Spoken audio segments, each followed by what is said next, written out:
Hello and welcome to LB Presents Unite on Purpose, a purpose-driven movement towards global unity. Why did I set up LB Presents?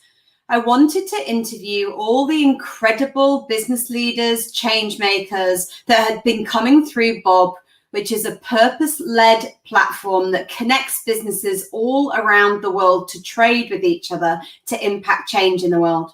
I recognized that we could shift the world into a new era through the eyes of brands, through the eyes of these businesses. And in 2016, started teaching many businesses around the world how to build a brand to grow their business to impact change in the world. So on this LB Presents, I have been interviewing some incredible business owners and change makers that are literally leading with purposes and shifting industries. And today is no different. I have Carlene Jackson, and she's from Cloud9, and she is known for being a dynamic partner with, yes, the one and only Microsoft, and she is one of the leading partners and won awards for that, and she's known in the industry for really working with SMEs and helping them to change their business model over. So Carlene, thanks for joining me today. Thank you. And you've been coming through the Bob programs. I remember you coming and sitting in Bob school. When was it? A couple of years ago now. And I remember sitting with you and having a really fantastic conversation with you about what you do as a business and where you come from. And look, my intro to you might not mean much to people. So would you give them a bit of an insight into who you are, your background, and how you've got to build Cloud9 and what Cloud9 is all about? Yeah, thank you, Lindsay. So I started Cloud9 Insight about 10 years ago. I'd actually spent most of my life working in the corporate space.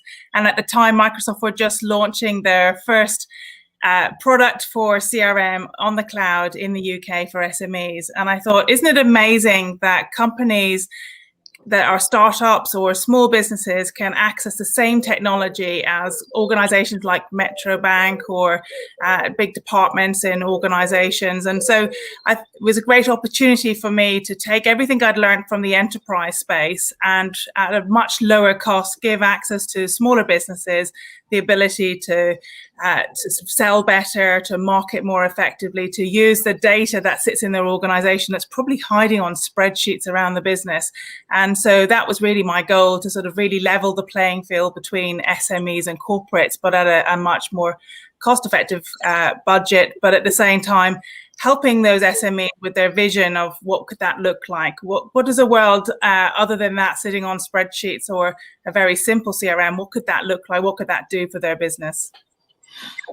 Right, you've given me loads of insight there to start with you on. So first and foremost, I want to say the world of enterprise is hugely different from the world of SME. So moving from that world of enterprise, which you did, how was that then working with, an early stage growth business or sometimes a mum and pop business? How did you move and transition from one to the other? Yeah, you know what, actually, prior to setting up the business, I was actually a general manager at Sage, which it was a FTSE 100 company. So going from a FTSE 100 company, but would you believe it, there are FTSE 100 companies out there like Sage who are running their business on spreadsheets. And seriously. So actually, do you know what?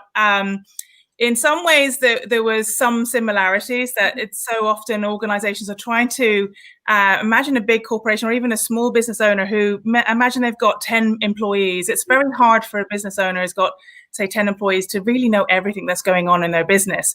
And so it's important to have solutions in place that give you the ability to see, well, which of my customers are my sort of most profitable to my business. I need to really keep those. Is the customer experience that I'm giving my customers what I actually designed in the first place that made me grow to where I am? Am I actually communicating with my customers, keeping in touch with them? Because maybe I haven't got enough time to do that. Am I sending them newsletters and being relevant? What do I know about my customers, and how might I find more customers like that, for example? And I think for me, the biggest difference between corporate and SME is that actually SMEs, it's their own money. You're asking them to spend their own money on an investment. So it really absolutely has to give a return on investment, has to make them grow. But for a corporate, I think the people on the ground, often it's less important. If it fails, it was an experiment, it's less important. Whereas, you know what, for an SME, this could be the sort of something that really propels them to success, or it could be something that potentially might be damaging for their growth path that they'd planned. So you talk about the technology side of things, and look, I'm going to take you back 10 years, because when you started out in this space going into SME, I would say that it was still, and you know, I come from a consumer trends background, so it always fascinates me where the markets have moved from and to. And I would have said that 10 years ago is radically different from where it is today. That would be my assumption. And what I would also say is that businesses 10 years ago would have been in a different mindset in the SME space than they are today. So you going in and actually talking to them about this type of solution, how was that, and how did it land in the world of SME when you actually went in? Did you have to shift people's mindsets over? Was there a whole big education process? Talk to me about that. Yeah, sure. Well, I would say that two things. I would say that, first of all, cloud computing was still in the UK early days. For a start, Microsoft was just launching for the first time in the UK with this cloud solution. Other partners, Microsoft partners at the time, were slow to sort of like, oh, what's this cloud thing? I'd actually been working for American companies as well in the past, so I could see that trend of cloud moving. For me, what's great about cloud technology, particularly for SMEs, a lot of SMEs don't have an IT department, they don't have IT technical expertise. Whereas with this consumption of cloud, you don't need that technical expertise. So actually it's almost like switching on a service, a utility. So moving to the cloud was driven in many ways by client business owners who were thinking, you know what, I really need to have better capability to do what I want to do, in particularly in sales and marketing. And so that was quite important. But the other side of it is, when I named the business Cloud9 Insight, the reason I used the word insight, as marketeers would probably relate to, is who cares about having a database if you're not actually doing something with the data? Yeah. So the insight was, I was thinking, well, wouldn't it be great if customers could actually get some more insight, to use that intelligence either to drive better performance in their business with, what are my sales team doing? What's my pipeline looking like? Is it healthy or good? But also from a customer perspective, am I being relevant to my customers? And so for me, that was really important. What could I take from looking at my customers? What were the trends and things like that? And at that time, I would say customers didn't really understand that concept. Whereas now, in fact, if you speak to a customer who's using CRM that they implemented, say 5 to 6, 7 years ago, the chances are they might not even have any reporting, right? And so, which is crazy, actually. Yeah. Or quite hard. So it was actually ahead of its time, you could say, in that way. But now customers are definitely more forward thinking and realizing there's definitely a growing proportion, still small, of clients who realize, you know, it's actually what you do with that insight that's more important than having it. Okay, that's brought me beautifully into my next question, because the word insight is now, I would say, quite a buzzword, whereas exactly like you said, if you'd have said insight even 5 years ago, I would have said maybe the large corporates would have understood what you were talking about because they were sat on large data, but guaranteed most of the SME market would probably not have understood what you meant. Now today, people absolutely understand the word insight, but do you think they understand what to do with the insight when they're given the insight? No. Yeah, no, I think very much part of our role, we see it as actually, it's about more than giving them the platform of technology. And that's why it's really important to give clients a vision. And we joke internally that we want to help clients onto Cloud9, and we have this layered sort of tier of different capabilities. So for those who are setting out, perhaps that's just a single view, which is maybe consolidating all their spreadsheets, allowing different departments to have the same view of their customers, and that hopefully delivers a better experience for the customers. But the next layer of that for me is about sort of actually using that data. And I think for a lot of clients, that's where they really need help to sort of be able to sort of think about, what does marketing even mean for their business? What sort of activities could they be doing in this omni world that we now live in, especially where we are now? So it's just really helping clients, a lot of clients we work with in the SME space, marketing for them is something that the director's wife does part-time, which possibly might be the occasional social media post or having a website. It's not really marketing as, I guess, a corporate or a professional marketeer would know it.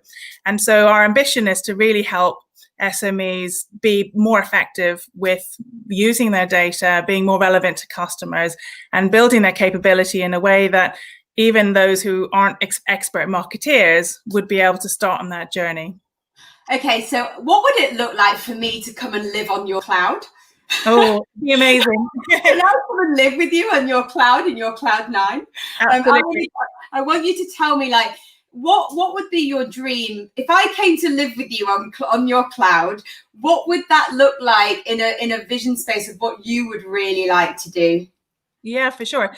So for me, it's a journey, first of all. And no matter what the sort of CRM project, whether you're a sort of corporate or an SME, I think everyone needs to look at it as a journey, because you need to take sort of stepping stones. And for those who haven't experienced that journey before, it's a bit like probably building a house for the first time. It can be a bit daunting, because it's not just about using technology. It's about maybe a different way of working, a different mindset. And I would say that the starting point could be just simply having that single view of your customers. So wouldn't it be great if I knew everything that was going on in my business from my mobile phone or from my device, so that everybody knows who's having what conversations with clients and who my clients are. Well, that's a huge starting point for some clients, but for me, that's a sort of a really basic step.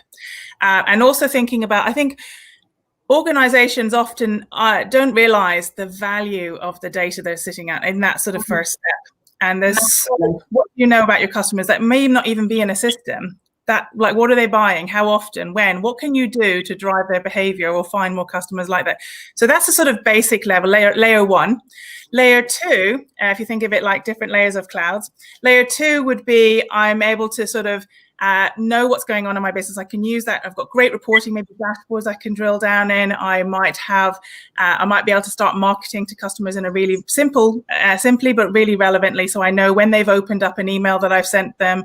I know what they've been interested in. I know where they've gone on my website. So my sales team can start to sort of call the right customers at the right time. They've only got so much time, and you can maybe nurture those customers as well, potentially. So instead of just feeling you always have to call them, maybe sending them something of value and relevant at a particular time might be really helpful. And so the next stage after that, and the next layer of cloud would be about automation. So if you're a growing business, you know what, sometimes the answer isn't always just hiring more people. Maybe it's sort of automating things, or maybe if you're creating sales proposals that take hours, wouldn't it be wonderful if you could have a wonderfully branded, consistently branded document? Yes, document, and they get that. Wouldn't that be wonderful? So that's wonderful. Yep. That's layer three. Layer four would be actually an organization to think about the customer. What would the customer want you to do? Well, first of all, they'd want all your systems, accounting or other systems that you use, all joined up across different functional areas of your business. And maybe you might be using mobile, so people out on the road, they can see what's going on. They don't just operate their day job inside their house or the office. Maybe they're using technology to enable them to service the customer out on the road. That could be through field service, etc., or you're in a holiday camping park and you want to take your customers' details and preferences with GDPR as well. It's probably quite important. And then the last layer of the cloud that I say is, for me, is a utopia, is really there's a fifth layer, and this is where you come in at Bob School. You're amazing, is you've got this portal to connect communities, to enable self-service, to consume the sort of IP of the great education that you offer as well. So, but for different organizations, that portal integrated with the sort of underlying CRM, it gives a capability to allow them to scale and deliver the service that customers want. Oof, I'm so glad I got up to Utopia and I'm actually living up there with you, Carlene. That's a bonus. So you mentioned coming into Bob's School, and I want to, first off, I'm not sure if you've watched any of my other LB Presents, but I do ask my $1 million question to all of my people that come onto this school, and why would I not ask you the same one, Carlene? So my question to you is, what are you known for? What do you want to be known for? So we're known for leveling the playing field between SMEs and corporate using technology and vision.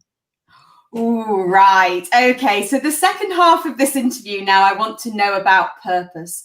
And I first off want to know, I remember you coming in the school and talking about, leveling the playing fields and what that meant. And also that there was two sides to you, that you do this side, and you also look at kind of the next generation, don't you? And that training side of things. So could you talk to me about, like, if you've made it, you've done it, what does it really mean to level the playing fields? And why have you got these two businesses running concurrently? Yeah, sure. I guess it's fair to say that I'm incredibly passionate about people and investing in people. And I think that probably links with the being purpose-led. I think there's too often organizations, especially corporates out there, who just think about the money side of making money. And I think that what I've learned is if you focus on your employees, it used to be that you'd put there'd be a bullseye and you'd put the customers in the middle. But my passion and my belief is actually you need to put your employees at the center of what you do. And if you invest in actually making them the best they can be, invest in them, then naturally your return on investment of that investment will be returned, and your own business growth will be successful. We've seen in the last year, even during COVID, our business is growing nearly 70%. So I think it's a credit to the team that I have, that we've invested in a lot of people, especially young people. My other business is an government apprenticeship training business. And so I think it's really important to sort of give back to the younger generation coming in. And I'm so excited about the tech sector in particular. It's even at these times, it can do so much to really make a difference between a business that is sort of struggling or growing, and also the skills. You don't always have to be deeply technical. I think it's great to use technology to solve business problems, and technology is becoming more of a accessible for everyone, really. You don't have to be, you just have to be creative in thinking about what are the business challenges and how can technology address those. So you've come through Bob's School, and you've been through the L&D program, and you've been on the webinars, and you've come and united on purpose with us. And I love to hear the story that you've grown 70% over this period of time. Being on the program, there were many businesses that came on that literally dropped 90% in revenue. I've interviewed actually many of them through the LB Presents. And one of the things I will say is that they are, I would say most of them, if not all of them, are now recording record sales. But you didn't drop. That I'm aware of, you continue to, I know you may have stabilized, but then you continue to grow through the period. Could you talk to me about that? And would you think that was down to people really moving from an offline to an online and having to have that mindset of now going more technology focused, but still having that human element that sits around the business? Do you think that the two combinations, what was it that made you grow 70%? Yeah, I think Darren talks about that initial shock period. We definitely saw that. So people slowed down. I think we were, you could say, fortunate in that we have sort of two sort of main sort of offerings that we offer. One is the sort of lower entry, just getting onto that layer one of Cloud9 we talk about. And then the other one is more strategic, which is I've got a longer term ambition and I want to get up to level 5. And because that we had already been for a number of years delivering remote projects to getting clients to that level 1, I think what happened was in that shock period, people were realizing, especially if you've got to work from home, oh my goodness, I've got no way to collaborate with my colleagues. I met a marketeer not long ago, and she worked for a legal firm. She said, I'm working off my mobile device. I've got no computer. That's a common story. Yeah, so it's just trying to sort of give people some basic things. So we had the basic, you could say, building blocks of what organizations needed at the early stages of the pandemic. And even now, some who've survived are looking internally and going, oh my goodness, yes, I really need to look at marketing. I need to invest in marketing. It's so important during a recession. And that's a key learning for anyone who's going through the L&D program is it's the last thing you should cut. But I've seen the opposite. So a lot of clients, it's the first thing they cut, which is a tragedy. And so I think it's been really helpful for us to go through this whole program and to sort of really critically look at our offerings and think about what can we do that wasn't on sort of offline that we can move online, and sort of where are our customers and how can we build in the same way that you support the community and you've done a huge amount and continue to do a lot of work with your community of the Bob School and students and the community beyond that. We recognize that actually it was important for us to do the same. We're in a privileged place knowing how technology can support struggling organizations. So we've looked to try and really help our community as much as we can. So that's probably helped quite a lot as well. And going through the program, what would you say were the 3 key drivers that you embedded? Because I know you've been through, I mean, we absolutely love you as part of our family. You know we do. And we always often speak about you and we speak very fondly about you. And you know that there's 2 sides to the program. There's an L, which is more my side, and there's a D, which is Darren's side. And potentially you may sit more on the D, but I do often think that you're also on the L, so you're kind of a blended model. I'm probably an L. Yeah. But, I definitely I'm dyslexic, so I am highly creative dyslexic. So I think that, and my brain goes a million miles an hour, and I have to be grounded. So I can see a lot of myself in you, and yeah, just like keep on time, as Darren says, or whatever. It's just like it's never 1 minute, it's 2 minutes, and the same. I just get excited about everything that I do. But I love the genius of Darren is just incredible. His this sort of, and the tools that you've both come up with have been phenomenal for our business. Actually, in fact, as we speak, I'm in a hotel room, South Lodge down in Horsham. We're having a 3-day offsite, planning our strategy for next year, and I've been definitely using many of the models and tools from school. Yes, they've been really, really useful to throw into the mix of the strategy planning to get people on the same page, to get people to really challenge and think about what we're going to do and why and who we are, and that's been really useful. Do you know, I was just with Darren earlier today, and we chatted about one of the key ingredients when we teach is obviously you teach it, you want people to use it, but the key ingredients for people to actually embed the learning is for you to teach it to others. And we always, you know this, we used to say this all the time in Bob School when we had the off school, and we used to say, we're embedding the learning so you can go and embed it and teach it inside your organization. And it makes me so proud actually that you've just said that, because one of the key ingredients for you taking it on and learning it yourself is actually teaching it to your team.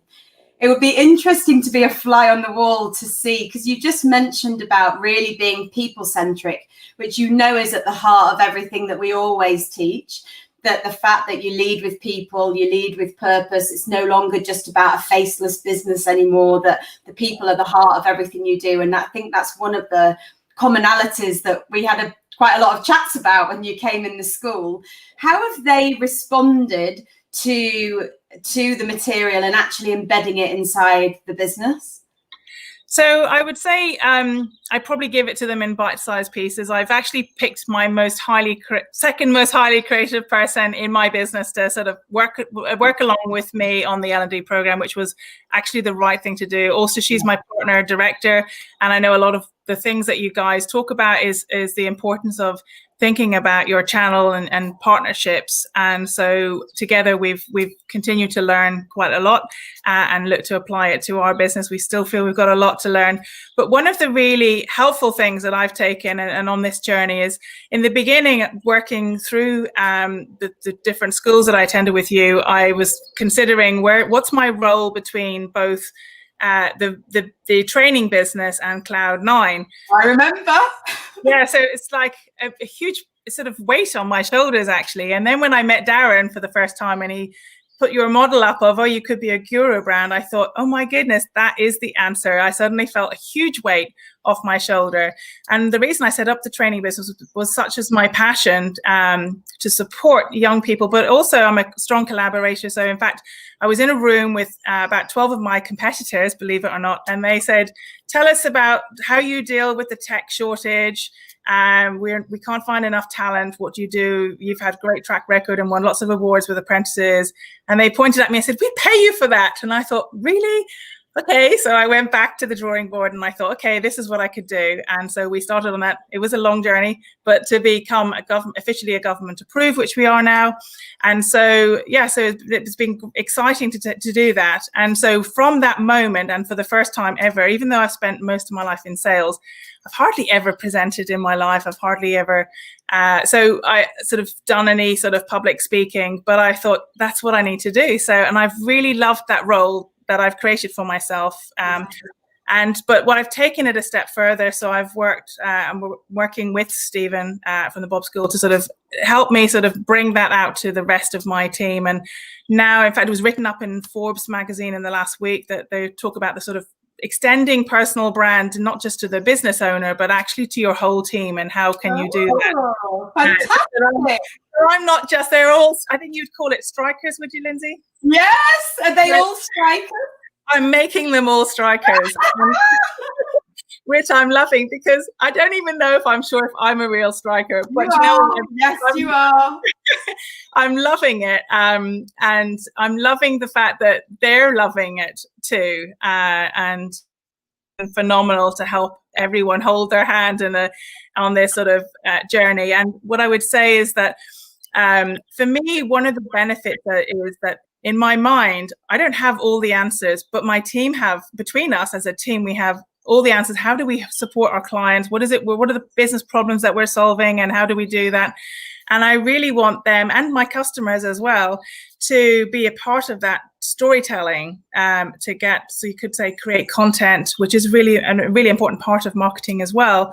And so it's going to be a really exciting journey into the future, because I want to embed that as part of all of my organization, to give everyone a voice, not just me as part of the organization, to take it to the next level, which is really exciting.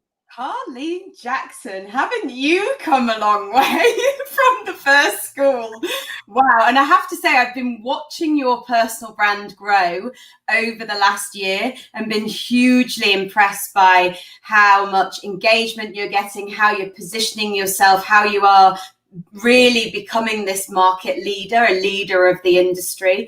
And actually for the competitors to look to you and say, okay, how are you doing that? What are you doing? And so forth is huge. You should be hugely proud, because you've really taken that and actually embraced it and moved it on. And to hear that also, obviously, you're embedding it within the whole organization, like that's what we teach all the time, and how to actually roll that out and make the voices of the business your people that are going to create that pull in the market.